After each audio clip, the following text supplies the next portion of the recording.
Ես ուզում եմ մեր ուշադրությունը հրավիրել մի այսպիսի հանգամանքի վրա, որովհետև այո, այն որ մենք այսպես շեշտադրումներ ենք անում, այն որ մեզ այսպիսի շեշտադրումներ ենք անում, իհարկե դա որոշակի առումով ունի էմոցիոնալ կոմպոնենտ, որոշակի առումով ունի քաղաքական կոմպոնենտ, բայց ուզում եմ ասել, որ որոշակի առումով ունի նաև բարոյական կոմպոնենտ։ Ո՞րն է այդ բարոյական կոմպոնենտը։ Բարոյական կոմպոնենտը այն է, ինչը գրված է նոր կտակարանում, որը ասում է՝ մի դատիր, որ չդատվես, որովհետև ինչ դատով դատվես, ինչ դատով դատես, նույն դատով էլ դատվելու ես։ Սա շատ կարևոր նրբություն է, որի վրա ուզում եմ մեր ուշադրությունը հրավիրեմ, որովհետև այս բոլոր համակարգերը, որ մենք ներդրում ենք, այդ բոլոր համակարգերը ներդնելը միայն նրա մասին չի, որ մենք ուրիշներին դատում ենք, այլ նրա մասին է, որ ինչ դատով ուրիշներին դատում ենք, նույն դատով մենք էլ ենք դատվելու։ Գոնե իմ ըմբռնումը այսպիսին է։ Ասենք մենք չենք կարա վերցնենք մանկապարտեզը նախկին պաշտոնյայի կնոջից եւ տանք մեր կնոջը լավ չի ինչու։ Եվ չեն կարող տանել մեր կանանց,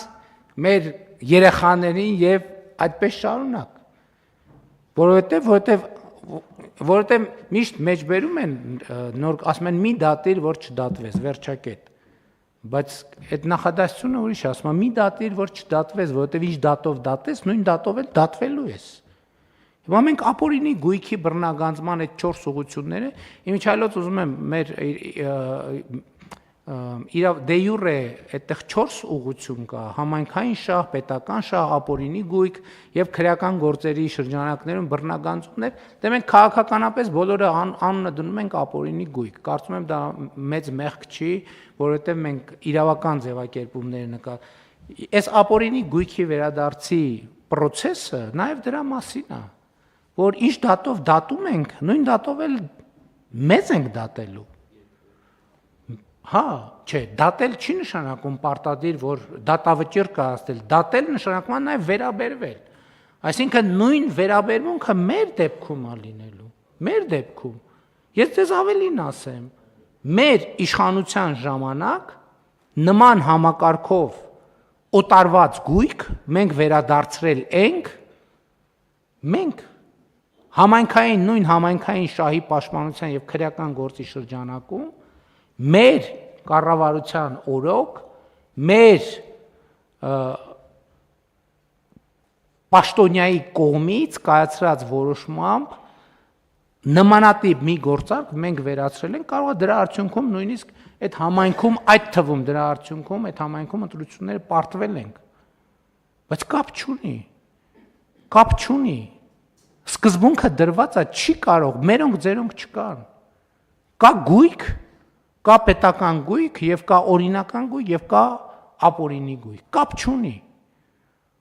Եվ այս սկզբունքային ճանապարհը մենք շարունակելու ենք եւ ուրիշ տարբերակ չկա։ Ես ուզում եմ ասեմ, այո, իհարկե քաղաքական կոմպոնենտ կա ու քաղաքական կոմպոնենտն այն չի, որ մենք ինչ որ մեկի դες թշնամացած ենք ուզում, քաղաքական կոմպոնենտն է, որ մենք մարդկանց առաջ ստանձնել ենք պարտավորություններ, բայց մյուս կողմից տեսեք հիմա համադրական դատարանը որոշում է կայացրել, իրավական համակարգ է ստեղծել, հա ինչ որ հայցերից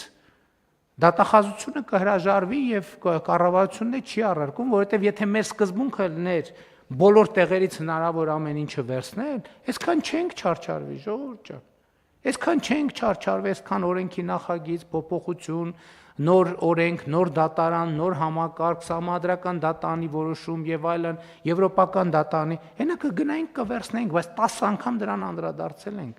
Մենք չենք ուզում մեր երկիրը իրավականության ռելսերից դուրս դնենք, որովհետեւ դա իրավակարգի եւ պետության կորուստ կլինի։ Բայց մյուս կողմից էլ մենք հետևական ենք, որովհետեւ այո մարդկանց առաջ ստանձնել ենք պարտավորությունը, այո ուշացումով գուցե ուշացումով այդ համակարգը թափ է հավաքում եւ բնականաբար մեծ հակազդեցություն իմիջիայլոց ինչքան գնա այդ հակազդեցությունը մեծանալու է։ Եվ այս նաեւ այդ հակազդեցությունից պաշտպանվելու համար է, որ մենք Հասցեական թիրախային պետք է ասել։ Ես պատահական օրինակը չբերեցի։ Այդ նույն ժամանակ ես գիտեի, չէ, բնականաբար ում անվան հետ է կապվում, բայց ես ոչ մի անուն չտվեցի մտածելով դե լավ, դե հիմա ինչ կարիք կա ամեն անգամ շեշտել, բայց սրանից հետո տեն չի լինելու։ Ամեն անգամ շեշտելու են, որովհետև այդ մեր կոռեկտության փորձը լրիվ ուրիշ ձև է օգտագործվում, լրիվ ուրիշ ձև է մեկնաբանվում։ Եվ հետևաբար ոչ միայն իրերն են կոչելու իրանց անուններով, այլև իրերի հետ կապված մարդկանց էլ են կոչելու իրանց անուններով, որպեսզի որևէ տարընթերցում չմնա։ Համեցեք։ Պարոն վարչապետ, ձեր թույլտվությամբ ուղղակի դուք նշեցիք վերջին տարիներին կատարված թափանիվը թափ հավաքելու մասին, ես կցանկանայի ուղղակի թվերը նշել, որ ավելի ակնհայտ լինի, թե հետևողական աշխատանքի արդյունքում ինչ գործընթաց ունենք։ Մենք այս տարի իմ տարեկան հաղորդման համար 2018-24 թվականներն էինք համադրել եւ էլի թվերով չծանրաբեռնելու նպատակով ուղղակի նշեմ, որ շուրջ 46%-ը 96 միլիարդ 934 միլիոն դրամ վերադարձվել է 2023 եւ 24 թվականների ընթացքում։ Խոսքը չի գնում արգելադրված, ապագայում վերադարձվելիք, խոսքը գնում է փաստացի Հայաստանի Հանրապետությանը եւ համայնքներին վերադարձված գույքի եւ դրամական միջոցների մասին։ Այսինքն այս առումով թվերը գոնե ցույց են տալիս, թե ինչքան արդյունավետ, ճիշտ է երկար, բայց արդյունավետ ճանապարհ է անցել ապօրինի ծագում ունեցող գույքը հավաքական իմաստով եւ 23-24 թվականների ցուցանիշը դա ամբողջ 2018-24 թվականների ցուցանիշի համարյա կեսն է։